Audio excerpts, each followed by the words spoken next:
Hello everyone. आज हम लोग बात करेंगे बीएससी सेकेंड ईयर में फिजिकल केमिस्ट्री वाले सेगमेंट में। अगले क्लास में पिछले क्लास में हम लोग बात किए थे क्या जूल थॉमसन इफेक्ट, जो कंप्लीट हो चुका है, जितना बताना था। अब हम लोग का नेक्स्ट सेगमेंट है वर्क की कैलकुलेशन, या हिंदी में लिखा हूँ कार्य की गणना या कैलकुलेशन ऑफ वर्क।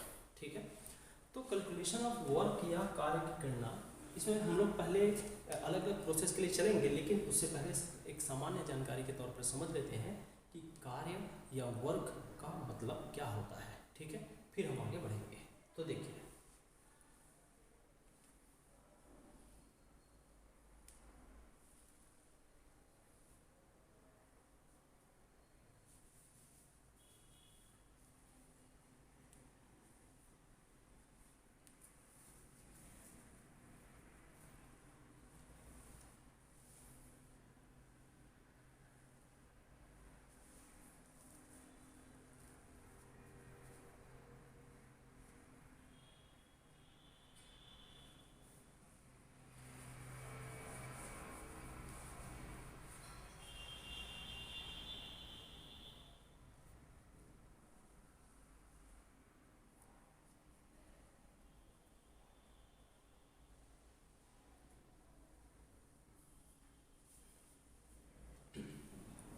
समझिए कार्य या वर्क क्या है, पहले उसको देखते हैं। हम लोग यहाँ पर बात करते हैं mechanical work. Here we will discuss the mechanical work. कार्य दो प्रकार का होता है, एक मैकेनिकल और दूसरा नॉन मैकेनिकल। तो थर्मोडायनेमिक्स में जितना भी कार्य की बातें होती है वो सब यांत्रिक कार्य होता है, मैकेनिकल वर्क। तो मैं यहाँ पर बात करूँगा स्पेशली कौन सा कार्य, मैकेनिकल वर्क। मैकेनिकल वर्क और मैकेनिकल वर्क को हम दूसरे शब्दों में बोलते हैं हिंदी में यांत्रिक कार्य। अब यांत्रिक कार्य क्या होता है उसको समझिए। यांत्रिक कार्य वो होता है जो दाब के सापेक्ष हो आयतन परिवर्तन के कारण, है ना। कहने का मतलब इस टाइप के कार्य को W equals to minus p del v इससे रिप्रेजेंट करते हैं। और यहीं पर मैं लिख दूँ इसको कि ये ठीक है, माइनस तो लिखना ही है, लेकिन माइनस पी, ये पी कौन सा होता है, क्लियर करो तो एक्सटर्नल प्रेशर होता है हमेशा। अगर दो तरह का प्रेशर दिखे तो आप एक्सटर्नल प्रेशर को ही लेंगे। और वी डी डेल्टा वी का मतलब होता है V2 माइनस V1, इस तरह से। तो ये एक कार्य का मैथमेटिकल डेफिनेशन हुआ। हम किस तरह से बात कर रहे हैं, हम एक पिस्टन पे बात कर रहे हैं। पिस्टन में ये एक ऐसा पिस्टन लगा दिए हैं और पिस्टन में यहाँ पर जो प्रेशर है ये ऊपर नीचे जहाँ भी जाना हो जाएगा, और ये गैस है और इस वॉल्यूम की बात हो रही है। ठीक है, तो इस टाइप के सिस्टम पे बात हो रही है। यहाँ जो प्रेशर लगेगा वही पी एक्सटर्नल होगा, ये ऊपर भी जा सकता है और नीचे भी आ सकता है। वो डिपेंड करेगा कि कैसा कार्य है, प्रसार है कि संकुचन है। तो इनके संकुचन और प्रसार के यहाँ इसके वॉल्यूम परिवर्तन के हिसाब से, वॉल्यूम चेंज के हिसाब से ये फिर से दो टाइप के होते हैं। It is again of two types based on their volume change. तो वॉल्यूम चेंज पर देखिए, वॉल्यूम चेंज पर क्या एक होता है कि यदि अंतिम आयतन, अंतिम किसको बोलूँगा, V2 को बोलूँगा, प्रारंभिक किसको बोलूँगा, V1। मान लीजिए आयतन परिवर्तन V1 से कहाँ हो रहा है भाई, V2 में हो रहा है। तो V1 से V2 अगर आयतन परिवर्तन हो रहा हो, तो अगर V1 और V2 में अगर मैं बात करूँ तो ध्यान देना, अगर अंतिम आयतन जो है वो बड़ा है, अंतिम आयतन बड़ा है मतलब पहले छोटा था ये फैल गया, मतलब ये ऊपर को मूव कर गया ऐसे, तो हम उसको बोलेंगे ये काम कैसा हो रहा है, प्रोसेस क्या हो रहा है, प्रसार हो रहा है। और प्रसार हो रहा है तो इंग्लिश में बोल सकते हैं एक्सपेंशन। तो एक्सपेंशन वर्क जो हो रहा है उस समय वर्क का साइन वगैरह क्या है उनकी बात करते हैं। तो जरा देखेंगे, तो W equals to minus p del v है। अब डेल वी का मतलब समझते हैं, ये V2 माइनस V1। आप यहीं से सोचिए, V2 बड़ा है, V2 बड़ा है V1 से, तो V2 बड़ा है V1 से, देखो बड़े में छोटे को माइनस करोगे तो ये इतना का हिस्सा का साइन क्या आएगा, प्लस आएगा, और ये कैसा है, माइनस है। तो यहाँ पर यहाँ देखिए ये हिस्सा आ गया प्लस और ये हिस्सा है माइनस, दोनों को मल्टीप्लाई करोगे तो ओवरऑल माइनस आएगा। और ये भी जानते हैं अपन कि वर्क अगर माइनस आता है तो हम इसको वर्क डन है ना, बाय द सिस्टम कहते हैं इंग्लिश में। और हिंदी में बोलूँ तो तंत्र द्वारा किया गया कार्य, तंत्र द्वारा किया गया कार्य कहलाता है।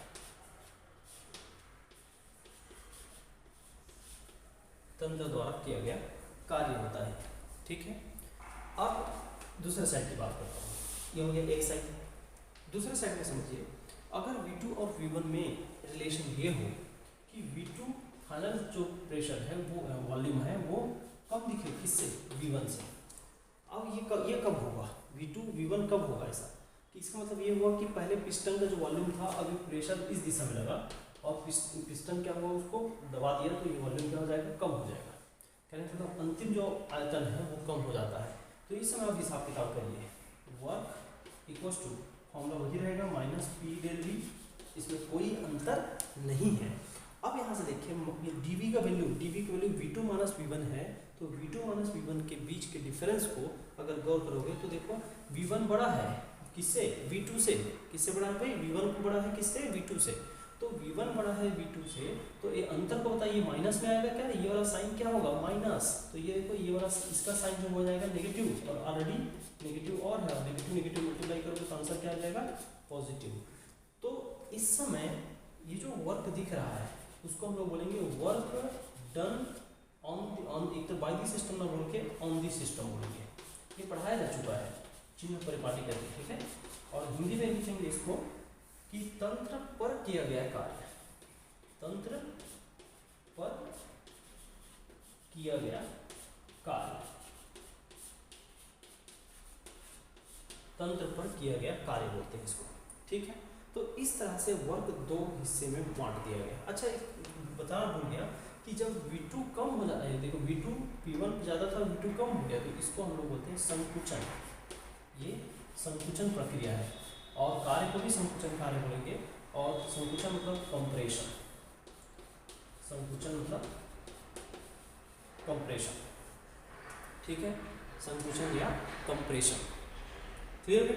तो पहले तो वर्क के बारे में हम लोग को इतनी जानकारी चाहिए। अब प्रोसेस टू प्रोसेस आइसोथर्मल के लिए, एडियाबेटिक के लिए खासकर दो प्रोसेस का देखेंगे, उसके हिसाब से वर्क और कितने प्रकार का होता है, क्या होता है, वो सब जानकारी हम लोग धीरे धीरे लेंगे।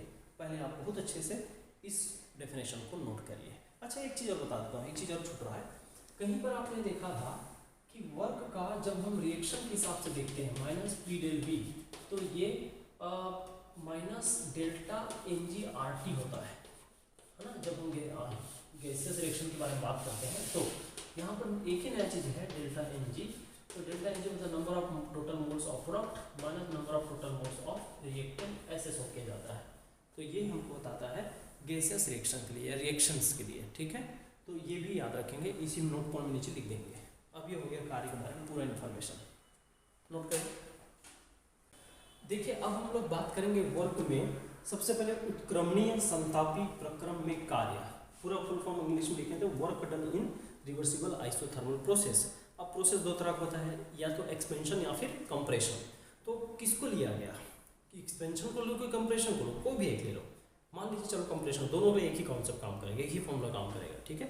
अंतिम और प्रारंभिक की जगह बस फिक्स रखना, बाकी संकुचन के लिए भी वही फॉर्मूला यूज़ करना, प्लस आर के लिए भी वही फॉर्मूला यूज़ करना। मैं किस दोनों को एक साथ बना रहा हूँ। सपोज करो कि यदि आइसोथर्मल मतलब देखो जो जो दिया है उसको आप लिख लो। उत्क्रमणी से लिया जाता है कि हम अधिकतम कार्य की बात करेंगे, तो उत्क्रमणी में मैक्सिमम वर्क निकलता है। चलो हम समतापी से शुरू करें। उत्क्रमणी आइडियल प्रोसेस को बताता है, ठीक है। तो समतापी का मतलब क्या है, समतापी में याद रखना, समतापी का बोलने का मतलब होता है टेम्परेचर कांस्टेंट और dT 0, हाँ। और प्रथम नियम से जानते हो आप, प्रथम नियम से फ्रॉम फर्स्ट लॉ, प्रथम नियम या फ्रॉम फर्स्ट लॉ क्या कि delta Q equals to U equals to delta U equals to Q plus W। अब बताइए अगर डेल्टा T 0 है तो डेल्टा U भी क्या होता है, 0। ये हम देख चुके हैं, इसको डिटेल लिख रहा हूँ। तो 0 equals to Q plus W हुआ, या थोड़ा सा सॉल्व करें तो क्या हो जाएगा, Q इक्वल्स टू या W equals to minus Q हो जाएगा। इसका मतलब ये हुआ जो फॉर्मूला हम निकालेंगे वर्ग का, उसी फॉर्मूला में केवल और केवल साइन बदल दिया जाए तो वो उष्मा का मात्रा भी हो जाता है। मतलब सेम प्रोसेस में उष्मा भी पूछा जा सकता है, कार्य ना बोल के। और उष्मा और कार्य में क्या अंतर रहेगा, आप केवल चिन्ह बदल देंगे, माइनस का होगा तो प्लस कर देंगे, प्लस को माइनस कर देंगे, बस, ठीक है। चलिए शुरू करते हैं इसमें कार्य की करना। अभी ये केवल एक प्रोसेस का इंट्रोडक्शन है और कुछ नहीं। देखिए हम लोग जानते हैं कि work equals to minus p del v, ये इसका कॉमन फॉर्मूला है मैकेनिकल वर्क का। और आइडियल गैस के लिए निकाला है ना, ये मैं लिखना भूल गया, उत्क्रमणीय समतापीय क्रम में कार्य, आदर्श गैस का कार्य में, आदर्श गैस का कार्य, ठीक है, आदर्श गैस के लिए फॉर आइडियल गैस, यहाँ पर work done irreversible isothermal process for ideal gas, ये जरूरी है क्योंकि हम आइडियल गैस के लिए निकालेंगे, सारा चीज आइडियल के लिए पढ़ते हैं। तो अब क्या देखें, ये हो गया फॉर आइडियल गैस रखता हूँ। तो बताइए अगर आइडियल गैस के लिए यूज करता हूँ तो पीवी इक्वल्स टू क्या होता है, एक मोल के लिए या चलो एन मोल के लिए एनआरटी फॉर्मूला होता है ना। मैं यहाँ से पी चाह रहा हूँ, तो पी चाह रहा हूँ तो क्या करूँगा, n r t by v होगा, इसको यहाँ पर रख दो। इसलिए अब work equals to minus p की जगह में रख दिया n r t upon v और बाजू में डी वी कर दिया। क्या क्या हो गया, पी को उठा के मैंने यहाँ रख दिया और ये ऐसा दिखने लगा, ठीक है। अब बात आती है यहाँ पर, ये एकदम छोटा काम है, छोटा काम मतलब स्मॉल चेंज के लिए, वॉल्यूम इतना चेंज हुआ है तब काम है, तो स्मॉल चेंज के लिए काम भी छोटा होगा। तो हमको अब क्या करना है, उसको होल वर्क निकालना है, तो हमको थोड़ा सा बड़ा काम करना पड़ेगा, कहने का मतलब इंटीग्रेट करना पड़ेगा। तो इंटीग्रेट करूँगा तो ये हो जाएगा, ये जो वर्क दिख रहा है छोटा वर्क, हाँ, या इसको ऐसे भी कर सकते हो, मानने की बात है, इसको स्मॉल चेंज होगा तो ये स्मॉल चेंज, तो ये 1 इंटू डी डब्ल्यू हो जाएगा, ठीक है। अब यहाँ से इंटीग्रेशन देखिए, माइनस साइन को बाहर रखता हूँ, माइनस एन कांस्टेंट है उसको भी बाहर रखो, आर कांस्टेंट उसको भी बाहर रखो, मैं थोड़ा जम करके कर रहा हूँ, बाद में कर सकते हो आप।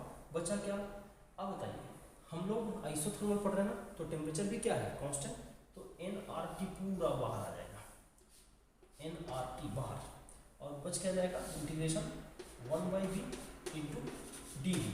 और हमको यहाँ पर आयतन परिवर्तन के हिसाब से करना है, तो लिमिट लेना ही चाहिए हमको v1 और v2, ये लीजिए। तो अब हम बता रहे हैं कि v1 से v2 तक आयतन परिवर्तन हो रहा है या बढ़ रहा है। तो अब इसका फॉर्मूला को सॉल्व करिए भाई, आपको इंटीग्रेशन का थोड़ा सा यूज़ करना पड़ेगा।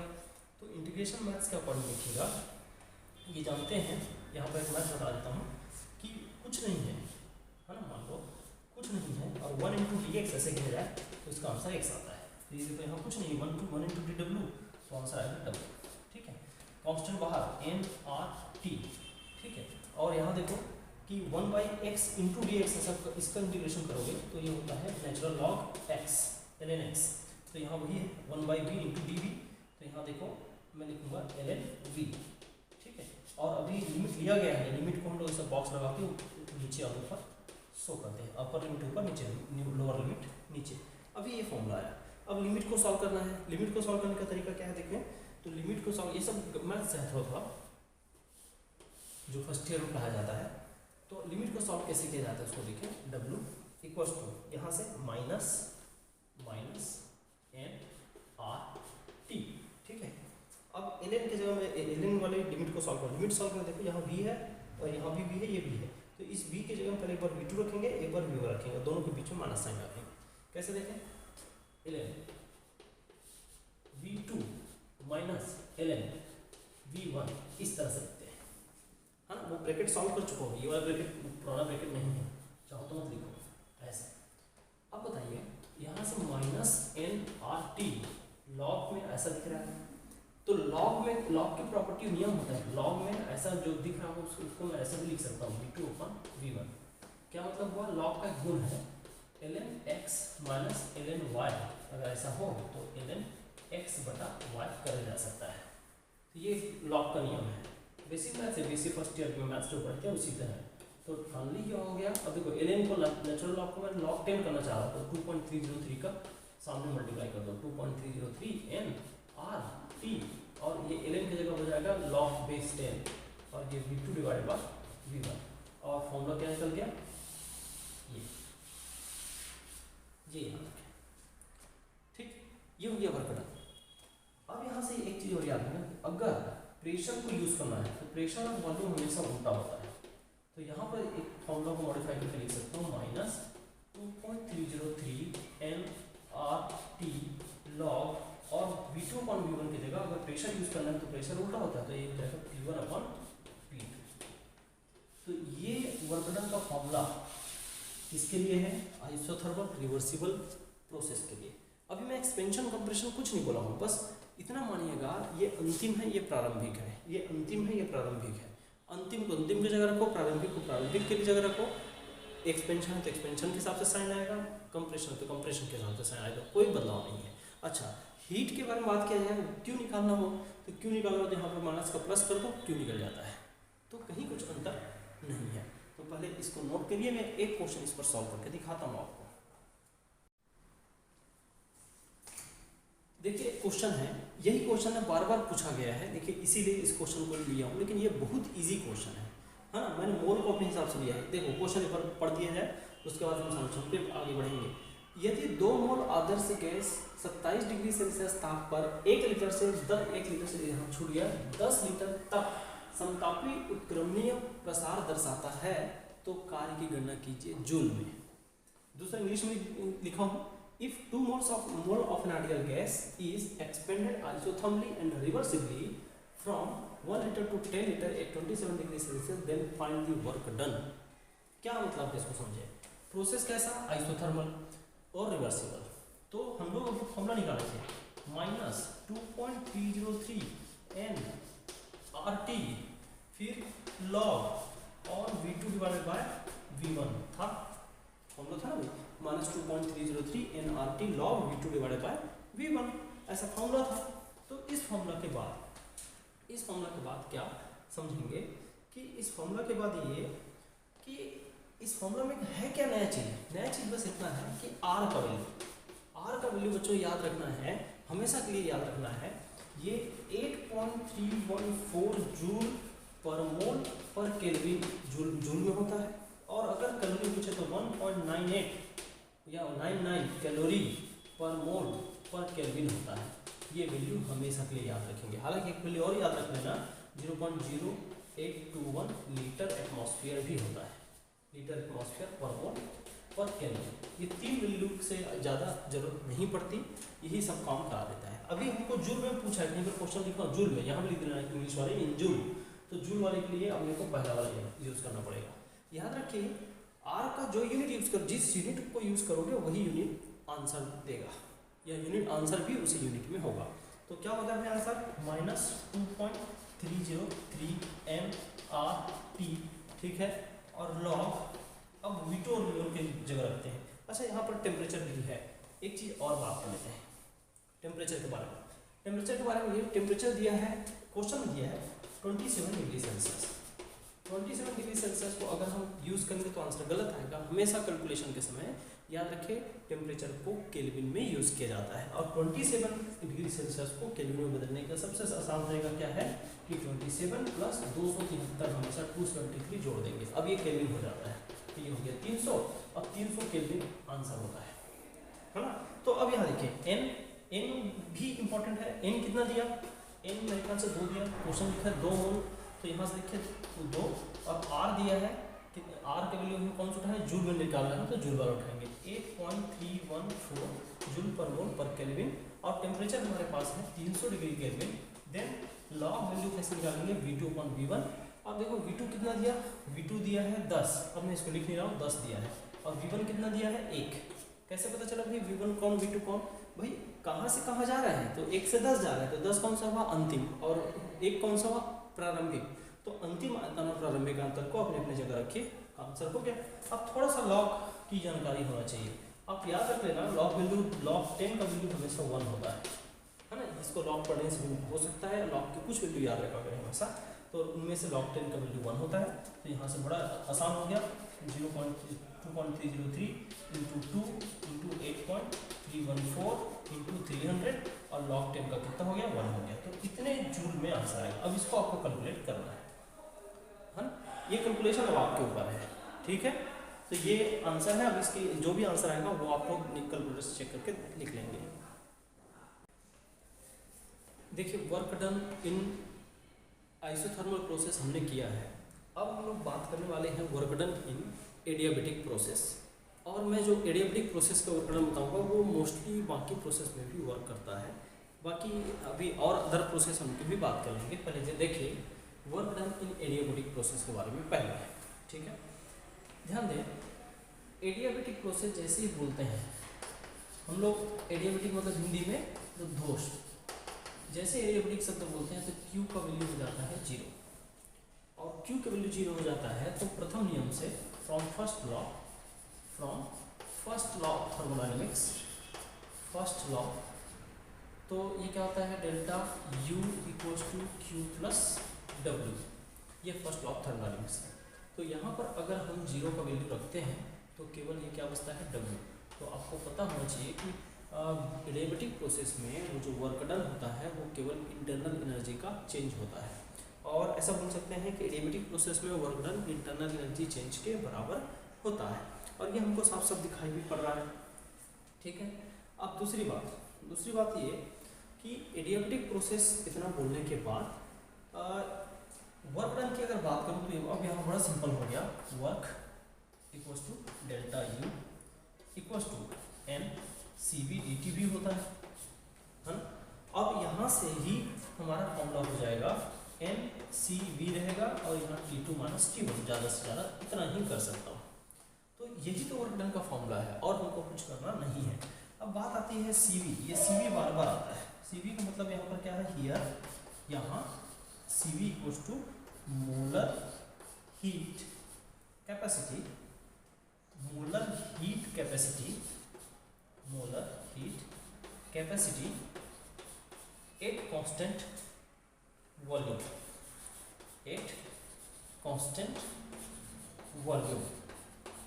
Molar heat capacity at constant volume, ये हमारा मुख्य पार्ट है। CV का मतलब है molar heat capacity at constant volume, ठीक है। हिंदी में बोल सकते हैं क्या, कि स्थिर आयतन पर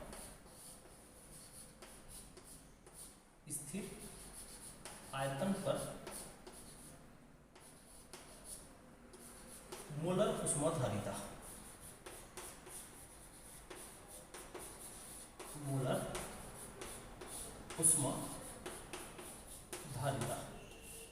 स्थिर आयतन पर मोलर ऊष्माधारिता है। अब ये इसके बारे में पीछे बात नहीं किया हूँ डिटेल में, तो लेकिन अब यहाँ पर बात करता हूँ कि इसके वैल्यू क्या होते होंगे, यहीं से हमारा न्यूमेरिकल हो जाएगा, ठीक है। वैल्यू क्या होते होंगे, तो इसकी वैल्यू को मैं एक जनरलाइज्ड वैल्यू जो है लो टेम्परेचर वाला, उस जनरलाइज्ड वैल्यू को आपको दे रहा हूँ, उसी को याद करके उसी को यूज़ किया करें जब तक कोई कुछ नहीं दिया है तब तक, ठीक है। हाँ, अब देखेंगे कि CV का वैल्यू गैस के हिसाब से अलग अलग होता है ना। गैस कैसे, जैसे एक बॉक्स में आप लिख देता हूँ, ये टेबल के जो वैल्यू दे रहा हूँ CV और CV का, उसको हमेशा के लिए याद रखना है। यहाँ देखिए, अगर गैस मोनोएटॉमिक है, मोनोएटॉमिक, ठीक है। मोनोएटॉमिक मतलब होता है एक परमाणुवीय,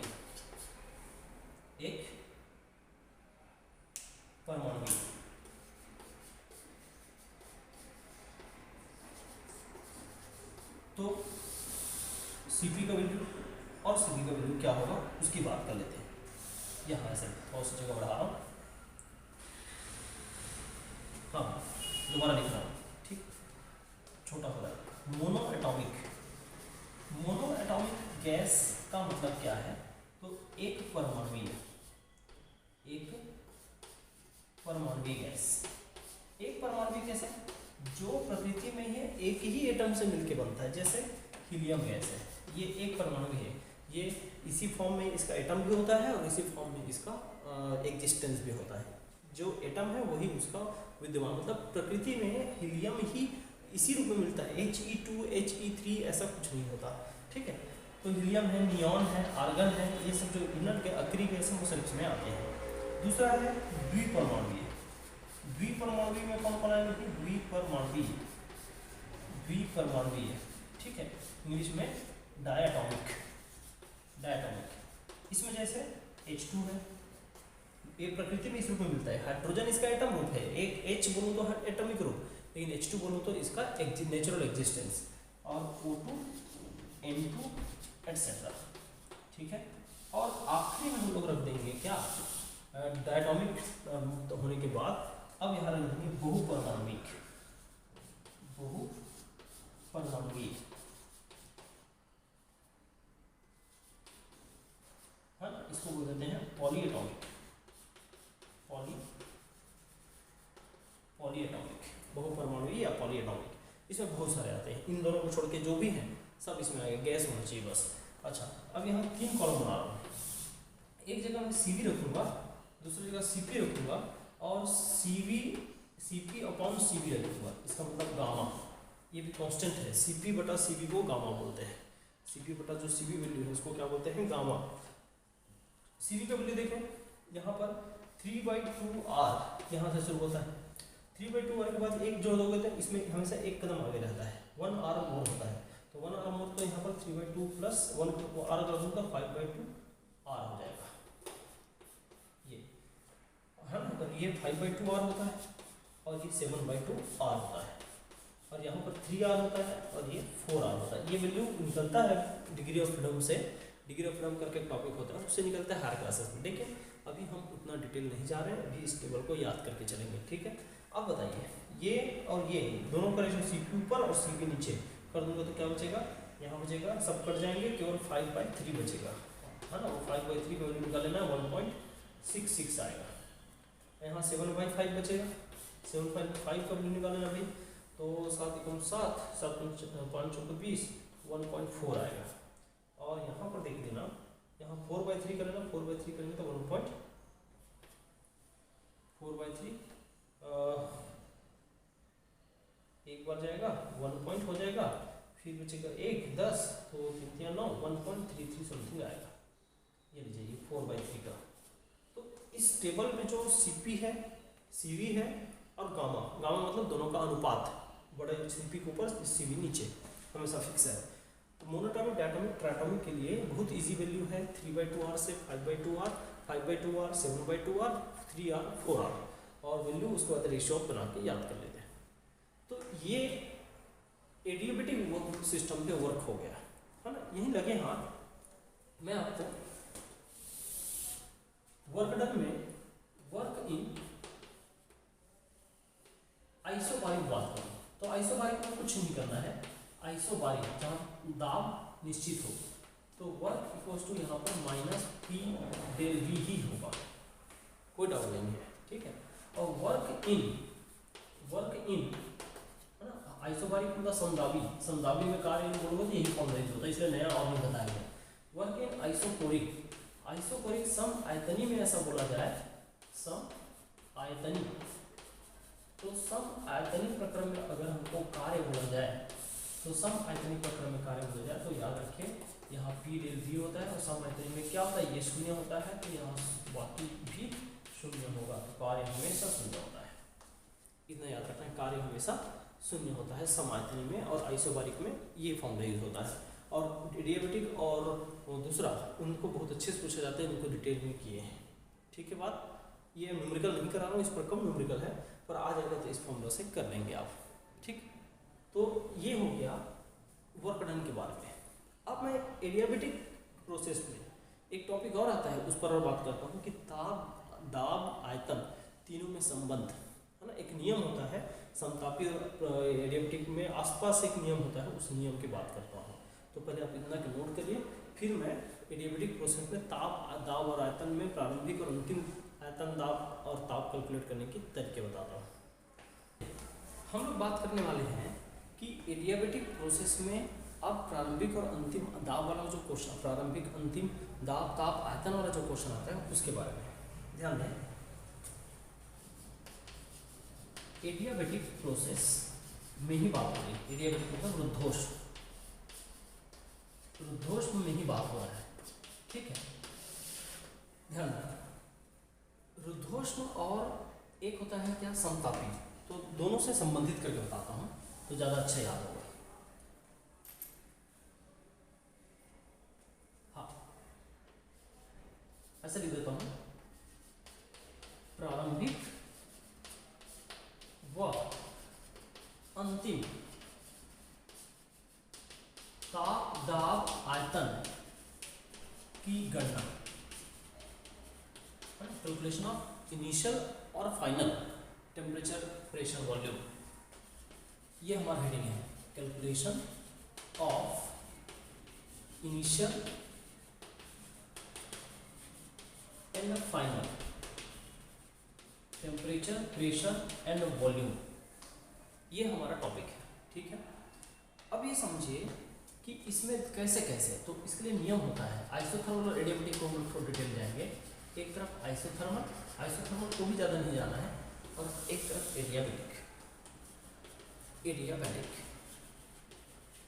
एडियाबैटिक मतलब रुद्धोष, और आइसोथर्मल मतलब क्या होगा भाई, यहाँ का मतलब होगा समतापी। हिंदी वाले आदत डाले हैं ना इंग्लिश वाला नाम का, अब आपके लिए आसान होगा। तब देखिए आइसोथर्मल और इधर ले रहे हैं एडियाबैटिक, दोनों हिस्से में मैं बहुत अच्छे से क्लियर कर रहा हूँ यहाँ कि प्रेशर और वॉल्यूम, ये दोनों जो होता है दोनों का जो मल्टीप्लाई होता है वो कांस्टेंट होता है ना। इस नियम को बोलते हैं बॉयल का नियम। क्या बोलते हैं? Boyle's law. ये सेकेंड यूनिट में है ना, सेकेंड यूनिट टॉपिक में आएगा, बॉयल्स लॉ बोलते हैं। लेकिन यहाँ रुद्धोष में ये थोड़ा बदल जाता है। पी वी का पावर गामा होता है, पी वी का पावर गामा इक्वल्स टू हम लोग कांस्टेंट बोलते हैं, और ये होता है बॉयल्स लॉ की जगह, इसको बोलते हैं बॉयल्स लॉ बोल के पॉइसन इक्वेशन, पॉइसन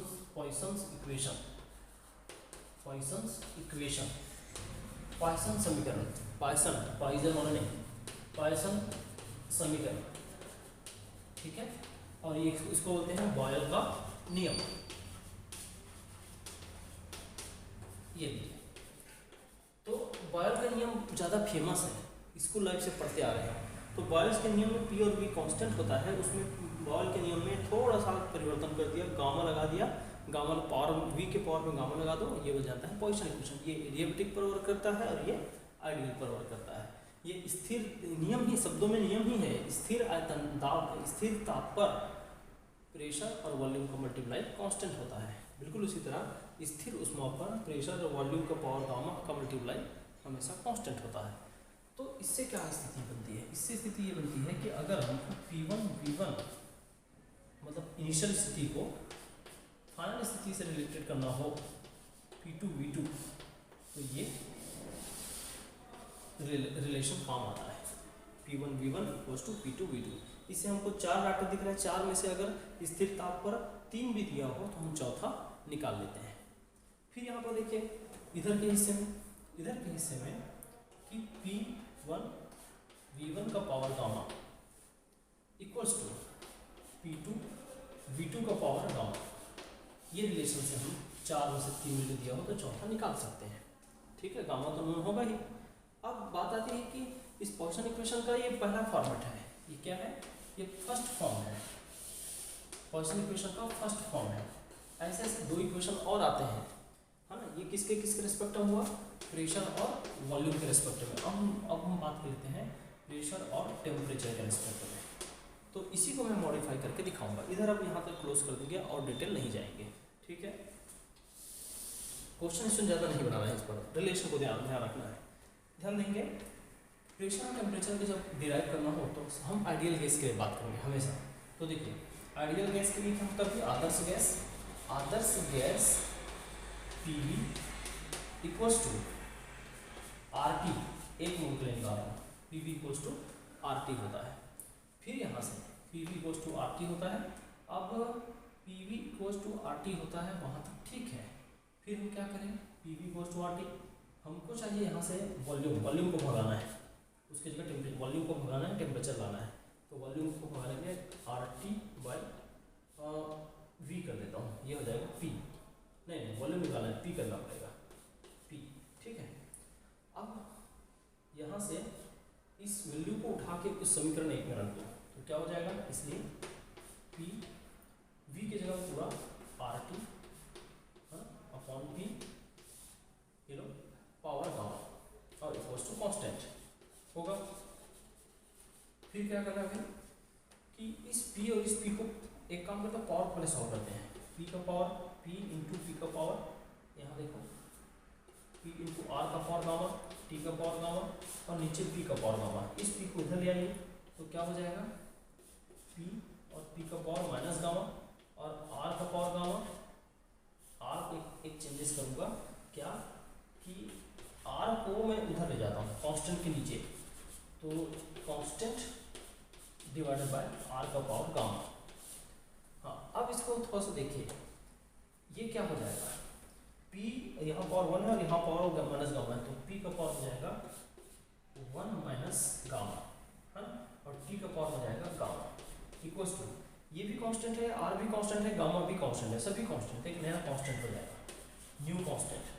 और ये रिलेशन क्या हो जाएगा इस तरह से, तो ये हो गया हमारा दूसरे नंबर का पॉइसन इक्वेशन, ये हो गया दूसरे नंबर का पॉइसन इक्वेशन।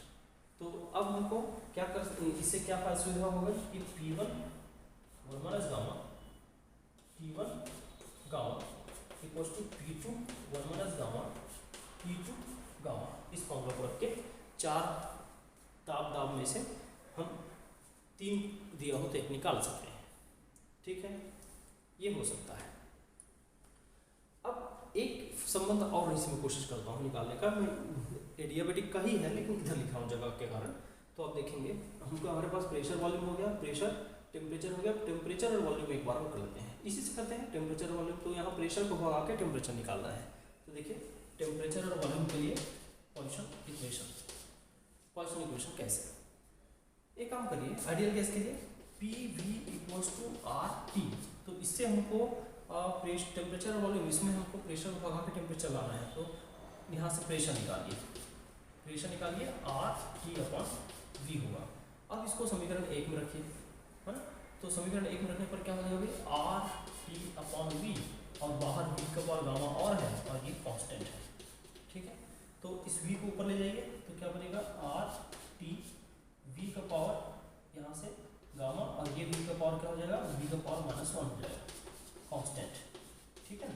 और इस r को लगे हाथ क्या करिए, इधर से उठा के नीचे भेज दीजिए, divide by r, constant divide by constant एक नया कांस्टेंट होगा, और ये क्या होगा, टी वी का पावर गामा -1 हो जाएगा, क्यों गामा ये -1 दोनों का बेस सेम है, तो बेस सेम होता है तो पावर को सीधा साइन के साथ जोड़ देते हैं, तो मैंने इसे जोड़ दिया। अब ये हो गया तीसरे नंबर का पॉइसन इक्वेशन। अब इससे फायदा क्या है, इससे फायदा ये है कि T1 V1 का power gamma -1 equals to T2 V2 का पावर गामा -1। इस संबंध से हम 4 में से 3 डाटा दे हो तो चौथा निकाल सकते हैं। इसे न्यूमेरिकल दिया है रूप में, बट थोड़ा सा लेंदी हो जाता है, किसके कारण, गामा के कारण, पावर के कारण न्यूमेरिकल टफ हो जाता है, तो टफ न्यूमेरिकल होता है, बट हो सकता है न्यूमेरिकल, गणित वाले कर सकते हैं, बाय वाले रिलेशन तक याद रखें, ठीक है, और थोड़ा से काम चलाएंगे। अब जैसा आप समझे, मैं किसी के लिए मना नहीं कर रहा हूँ, जिसको समझ में आता है वो न्यूमेरिकल बुक से लगा के देख सकते हैं, ठीक है भाई। तो यहाँ तक थर्मोडायनेमिक्स का एक हिस्सा कंप्लीट होता है।